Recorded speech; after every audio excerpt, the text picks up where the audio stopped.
할렐루야. 명절입니다. 명절 가운데 있는데 행복한 또 복된 명절이 되시기를 축복합니다.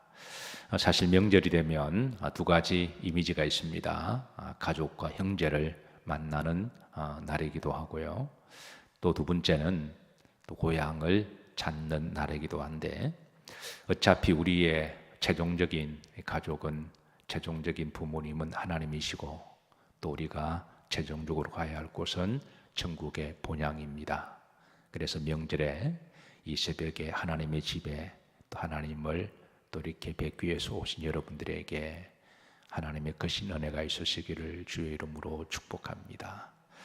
자, 오늘 믿음의 정인들 8번째 정인 요셉입니다. 히브리서 사도는 이제 요셉을 믿음의 정인으로 세워서, 그 요셉은 총 110년까지 살았죠. 그의 긴 삶 가운데 딱 한 센텐스로 간명하게 정리하자면 22절에 이렇게 그의 믿음을 우리들에게 정인을 세웁니다.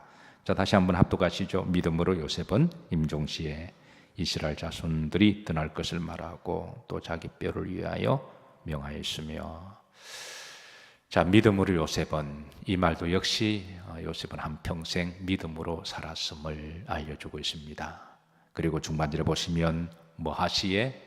임종시에 그랬습니다. 그 요셉의 110년의 여정 가운데 여러 가지 다양한 믿음의 특징들이 있었지만 그 중에 하나가 임종시의 마지막 때에 요셉의 믿음을 정언하고 있는데요. 이는 매 시대마다 우리가 믿음 여정을 걸어가는 성도들에게 이제 믿음을 임종시 때까지 잘 마무리하는 것이 제일 중요한 줄로 믿으시기를 주의 이름으로 축복합니다. 아무리 젊었을 때 잘 믿어도 마지막 때 다 된 밥에 콧물 빠뜨리면 그건 죽수서 개주는 거거든요. 그래서 제가 늘 강조하지만 우리 그리스도인들은 노년을 위한 기도를 하셔야 되고요. 좀 더 정확하게 말을 하면 하나님 나라 가는 그 순간에 내 믿음이 가장 이렇게 성령 충만하고, 그리고 믿음이 가장 좋아야 우리가 하늘 날아갈 때 가장 큰 복인 줄로 믿으시길 바랍니다. 그래서 이를 위해서 기도하셔야 되고, 또 성경은 이를 위해서 우리들에게 여러 이그젬플을 보여주고 있는데 그 중에 하나가 요셉의 임종시의 믿음을 우리들에게 증거로 보여주고 있습니다. 자, 요셉이 임종시에 가장 잘한 믿음 중에 하나가 있다면 형제들에 대한 용서하는 믿음이라고 말할 수가 있어요. 사실 명절이 되면 의외로 트라우마가 있다 그래요. 의외로 명절의 트라우마가 두 가지가 있다 그러는데, 대표적으로 첫 번째, 음식에 대한 트라우마가 있다 그래요. 명절만 지나면 다들 몇 킬로씩 살이 쪄가지고, 그래서 명절에 대한 그런 이제 부담이 있고, 두 번째는 이거보다 더 큰 부담은 의외로 형제들 사이에 갈등과 다툼이 많답니다. 사실 명절은 가족들끼리 만나서 서로 이제 화해하고, 그리고 서로 기뻐하고 절구하고 맛있는 음식을 먹는 게 일반적인 담론인데, 그런데 의외로 명절에 형제들끼리 서로 갈등과 반목이 있어서, 그래서 명절을 끝나고 돌아올 때 하는 말들이 내 다시는 안 간다, 내 다시는 저 인간 안 본다, 그렇게 말을 많이 하는데요. 근데 또 명절은 또 찾아오잖아요. 그러니까 여기에 대한 또 갈등이 있어서 이게 이제 명절에 대한 트라우마라 그러는데, 근데 의외로 형제들 사이에 서로 이제 용서하지 못하고 갈등과 반목이 많이 있었다고 하는 것이죠. 요셉의 패밀리에도 마찬가지입니다.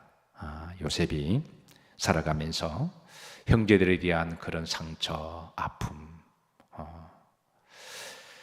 사실 우리가 임종시 죽을 때까지 누군가를 용서하지 못하고 끝까지 가슴에 복수를 품고 살아간다고 하면 그건 누가 가장 힘들까요?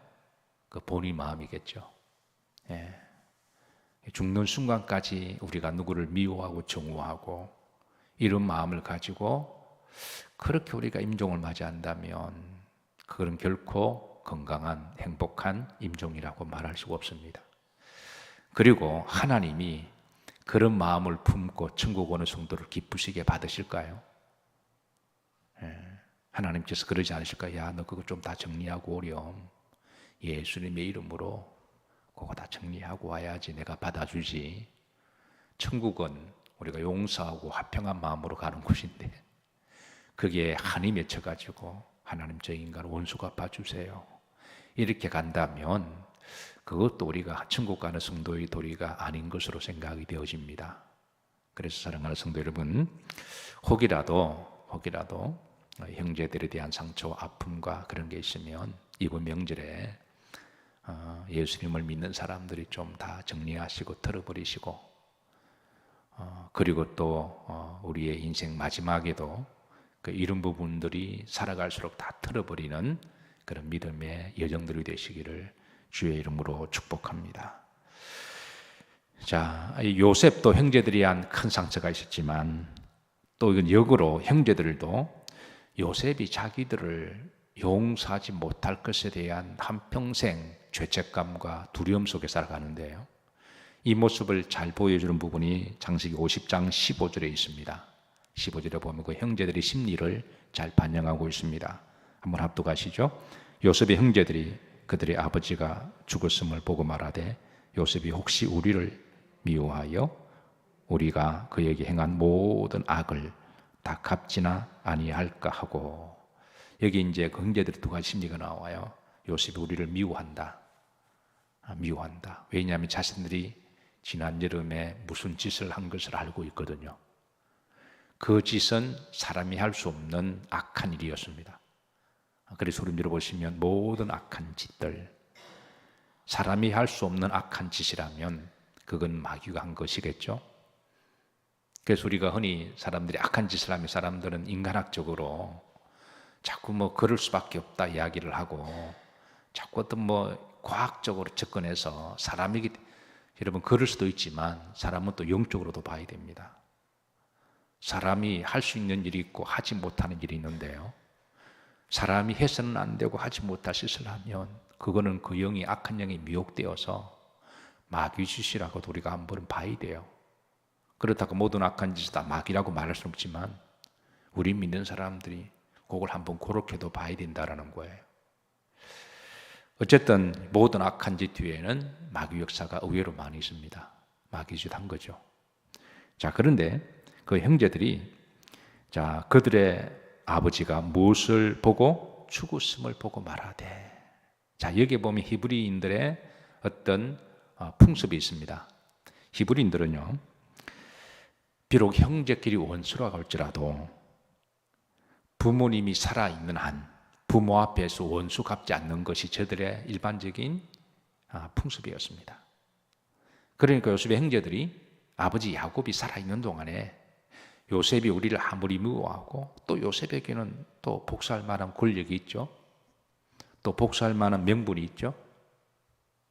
권력과 힘과 명분이 있기 때문에 얼마든지 복수할 수 있습니다. 위장 평화가 있습니다. 위장 용서가 있습니다. 어떤 사람에게 해당되냐면 나에게 복수할 만한 힘도 없습니다. 복수할 만한 어떤 권력이 없어요. 그러니까 내가 상대보다 힘이 약해요. 이런 경우는 위장적으로 용서해 주는 척, 위장적으로 그게 이제 용서하는 척, 그게 이제 위장 용서라는 거예요. 위장 평화죠. 북한이 우리나라 보고 자꾸 평화 이야기하는데 그건 위장 평화라고 이야기하죠. 왜냐하면 힘이 없으니까. 근데 그 나라가 권력이 있으면 정말 평화할까요? 그렇지 않겠죠? 그 누가 바보가 아닌 다음에 다 아는 건데 그걸 자꾸 이념으로 포장해서 여러분 정말 힘이 있으면, 그래서 이 위장 용서는 사실 비겁한 자들의 변명입니다. 정말 용기 있는 사람들은요, 힘 있고 명분이 있는데도 용서해 주는 사람이죠. 우리 기독교에서 말하는 용서는 바로 그런 용서지, 내가 지금 힘이 없으니까 내가 너를 용서하고 봐준다, 그런 사람에게 힘이 있으면요 정말 칼을 갈아서 무서운 짓을 할 수 있는 사람들이죠. 어쨌든 요셉은 얼마든지 힘도 있었고 그리고 명분도 있었기 때문에 얼마든지 복수할 수 있는 그런 사람임에도 불구하고 요셉은 그러지 않았습니다. 그런데 요셉의 형제들은 요셉에 대해서 착각하는 게 부모님이 살아있는 한 우리를 용서하지 못할 거니까, 부모님이 살아계시는 한 형제끼리 피비린내 할 수 없는 거니까, 그게 저들의 풍습이고 문화니까 아마 그때까지 미워도 다시 한번 하겠지? 그런데 불안한 거예요. 근데 이제 아버지가 돌아가시면 칼춤을 출 것을 예상한 거죠. 다 자기와 똑같은 줄로 생각합니다. 그 사람의 수준은 딱 자기만큼 생각하는 거죠. 그래서 아버지가 돌아가시고 난 다음에 더 불안해진 겁니다. 이제는 칼춤을 추지 않겠는가라고 하는 그 불안과 두려움이 엄습했습니다. 그래서 16절입니다. 자, 요셉에게 말을 전하여, 누구를 통해서 요셉에게 전가를 보냅니다. 아버님이 돌아가셨고 장례를 잘 마쳤습니다. 이제 회오리 바람이 불어 죽을 염려에서 사람을 보내서, 자, 다 같이 합독합니다. 그 다음 보시면 당신의 아버지가 돌아가시기 전에 명령하여 이르시기를, 자, 당신의 아버지가 돌아가시기 전에 명령하여 이르시기를. 이 말은 형제끼리 싸우지 말고 형제끼리 다 축복하고 안수해서 용서하라고 하셨으니 우리를 용서해달라고 하는, 그러니까 그 아버지가 죽는 순간까지 그 형제들은 불안과 두려움 속에 살았던 것이죠. 17절입니다. 그 다음 절이 이어진데 다 같이 합독하십니다. 너희는 이같이 요셉에게 이르라. 내 형들이 내게 악을 행하여 있을지라도 이제 바라건대 그들의 형벌과 죄를 용서하라 하셨나니 당신 아버지 하나님의 종들인 우리 죄를 이제 용서하소서 하며, 요셉이 그들이 그에게 하는 말을 들을 때에 울었더라. 아버님이 돌아가시기 전에 용서하라 그러지 않으셨습니까? 그러니까 우리 용서해 주세요. 참 비굴하기도 하고요, 불쌍하기도 하고, 안 됐기도 하고, 이 형제간에 일어나는 이런 상처와 아픔을, 근데 요셉은 어떻게 이 문제를 잘 마무리하느냐 하면, 우름지를 보시면, 자, 요셉이 그들의 말을 들을 때 뭐 했더라? 울었더라 그랬습니다. 울었더라. 아마 지난 세월 동안에 요셉도 사람이기 때문에 그 가슴속이 얼마나 아팠을까요? 한꺼번에 봇물 터지듯이. 원문에 보시면 이게 이제 cry라고 되어 있거든요. 이 말은 아주 대성통곡하는 그런 울음을 터뜨립니다.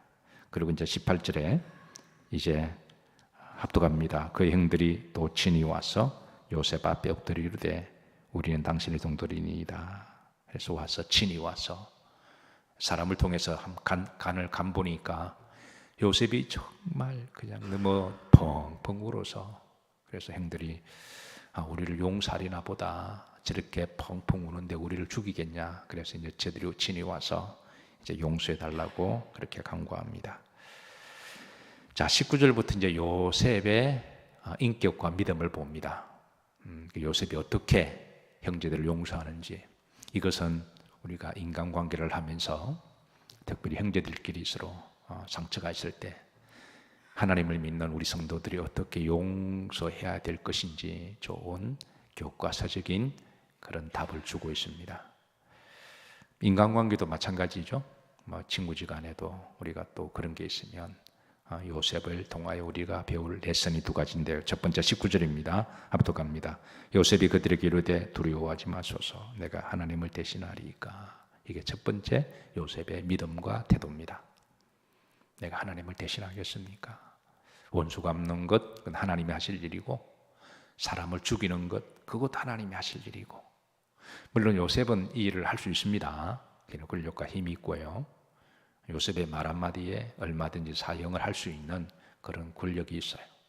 그런데 그럼에도 불구하고 그는 이 일은 누가 하시는 일이다? 하나님이 하신 일이다. 내가 하나님을 대신하리니까. 이게 바로 요셉의 인격과 믿음과 영성이었습니다. 하나님을 대신하리니까. 자, 두 번째 20절입니다. 요셉의 그 믿음을, 위대한 믿음은 20절에서 보는데 합독합니다. 당신들을 나를 해하려 하였으나 하나님은 그것을 선으로 바꾸사 오늘과 같이 많은 백성의 생명을 구하게 하려 하셨나니. 당신들은 나를 죽이려 했지만 하나님 그걸 선으로 바꾸셨다. 하나님은 이 모든 것을 협력하여 선을 이루게 하신 하나님이시다. 우리가 세월이 지나면 깨달아지고 할 때가 있습니다. 철없는 어렸을 때는 잘 모르다가 나이가 들어가고 철이 들 때마다 하나씩 탁탁 깨달아지는, 마치 필라멘트에 불이 들어온 것처럼 인생에 대한 답도, 신앙도 어릴 때는 잘 모르다가 믿음이 들어가고 영성이 좀 들어갈수록 탁탁 깨달아지는 깨달음의 단계가 있죠. 어렸을 때는 믿음을 답을 잘 모르다가 좀 세월 지나 보니까 답을 찾을 때가 있습니다. 요셉의 고백이 그랬습니다. 그는 형제들이 자기를 팔 때 그때는 너무 힘들고 어려웠고 그랬지만 세월 지나 보니까 하나님이 그거를 선으로 바꾸사 하나님께서 나를 축복하시려고. 만약에 그런 과정이 없었다면 요셉은 그 작은 동네에서 한평생 지지고 볶고 그렇게 살았을 거예요. 그런데 팔려가고 애굽이라고 하는 큰 무대에서 애굽의 총리가 되고 애굽이라는 제국도 구하고 또 형제들도 구하고 다 주중해서 적과 꿀이 흐르는 그런 민족이 되게 하신 것 지나고 보니까 요셉이 깨달았다는 거죠.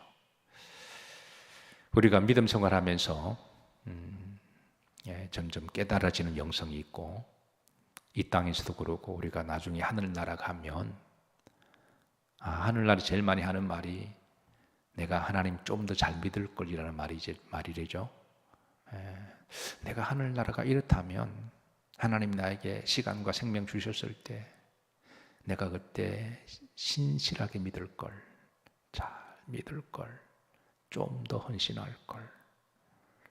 이 하늘나라 갈 때 내가 그동안 벌었던 돈 다 가져가는 것도 아닌데 하나님 앞에 인색한 것, 헌신하지 못한 것, 그렇게 후회가 된다고 그럽니다. 그래서 하늘나라 가서 내가 좀 더 헌신하고 내가 좀 더 신실하게 할 걸. 요셉의 고백입니다. 세월 지나 보니까 이제 하나님의 뜻이 있음을 그렇게 고백하면서 이제 21절에 이어서 이렇게 말합니다. 당신들은 뭐 하지 마소서? 두려워하지 마소서. 두려워하지 마소서. 내가 당신들과 당신들의 자녀를 말이다 기르리이다. 그러니까 내가 당신들도 용서했지만 내가 당신의 자녀들까지 내가 책임지겠습니다. 야, 이거 우리 형제들 입장에서 볼 때는 땡 잡은 거죠. 대부분 부모들이 자식 때문에 정말 개고생하는데 그 자식을 위해서까지도 다 이렇게 알아서 학자금 대주고 나중에 집도 마련해주고 정말 땡 잡은 거죠. 이게 요셉의 마음이라는 거죠. 이게 요셉의 마음입니다. 공모를 해줘서가 아니라 이게 이미 요셉은 이제 형님들을 다 이미 용서한 거죠. 22절입니다. 합독합니다. 21절과 22절 사이에 갭이 있습니다. 타임머신이 있는데요. 그게 한 몇 년 정도 갭이 있는지 한번 헤아려 보세요. 여러분 참고로 요셉은 110세까지 살았고요. 요셉이 이제 17살에 애국으로 팔려왔고 야곱은 147세에 죽었습니다. 요 시간 계산하면 요게 21절과 22절 사이에 요게 시간 계산이 가능해져요. 하시다가 머리가 아프고 시험 들고 복잡하면 포기하시면 제가 답은 말씀드릴게요. 한번 읽으면서 한번 계산을 해보세요. 합독합니다.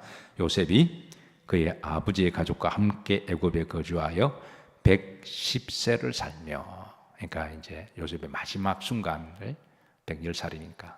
그러니까 그러면 21절과 22절 사이 이제 갭이 지났습니다. 여러 가지 시간적으로 계산하면 저도 이거 계산한다고 저도 시간이 좀 걸리기는 했어요. 몇 년 지났을까요? 결론만 말씀드립니다. 54년 지났습니다. 54년. 그러니까 이 54년이라고 하는 여러 가지 영적인 우리에게 주는 어떤 메시지가 있습니다.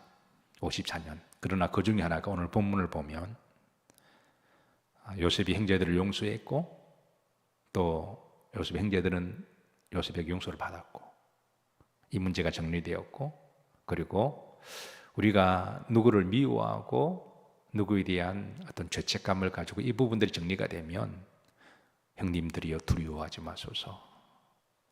그러니까 미움과 죄책감이 사라지면 받는 그 전리품이 마음의 평안이죠. 화해와 화목과 마음의 평안. 그러니까 54년 동안에 형제들 사이에 화목하게 잘 지냈더라. 형제들 사이에 평안하게 잘 지냈더라 라고 하는 그 복을 누리고 살아가게 되는 거죠. 요셉의 임종시의 마지막 믿음은 워낙 중요하기에 다음 주에 한 번 더 좀 보도록 하는데요. 우선 이제 오늘 말씀에 근거하면 그 요셉의 임종시에 가장 잘한 것 중에 하나가 있다면 그가 바로 용서하는 믿음이었다. 네. 그래서 명절입니다. 형제들끼리 행복하고 즐거운 만남이 되기를 축복합니다. 혹이라도 조금 그런 부분이 있으면 이번 명절에 예수님 이름으로 이렇게 요셉의 마음처럼 잘 용서하고 이해해서 그래서 형제들끼리 화목한 명절이 되시고, 그리고 우리의 결국 영원한 부모님은 하나님이시고 우리 영원한 본향은 천국이고, 그래서 오늘 특별히 명절에 주님 품으로 하나님 품으로 잘 오셨습니다. 명절의 행복과 또 성일의 축복이 또 본향의 복이 늘 함께 있으시기를 주의 이름으로 축원합니다.